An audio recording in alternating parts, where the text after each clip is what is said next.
one thing I would love for you to change is, what if you just change just this one line? Don't say, let me tell you my story.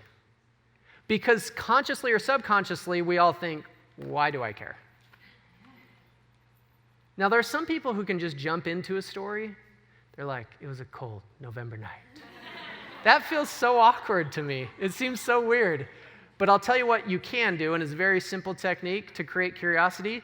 Before you go into a story, you ask a you-focused question on the front end of a story. A you-focused question means the word you is in the question.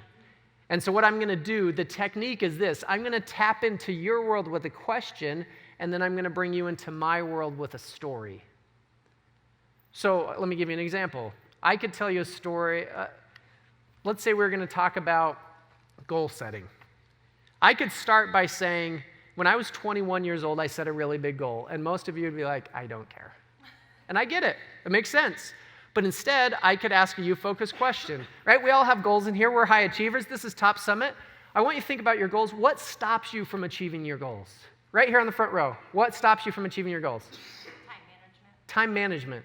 Anybody else relate to that? Fear. Absolutely. Anybody else relate to fear? Going after it? Yeah, I remember when I was 21, I had this huge goal, and I was so scared. Now you would actually care about the story.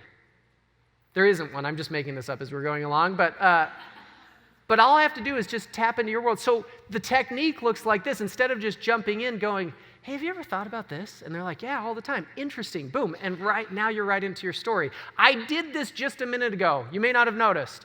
Before I told you a story about Stephen Covey, I said, how many of you have ever read the book 7 Habits of Highly Effective People? Every hand in this room went up, and that created a commonality for that story to have relevance in your life. Does that make sense?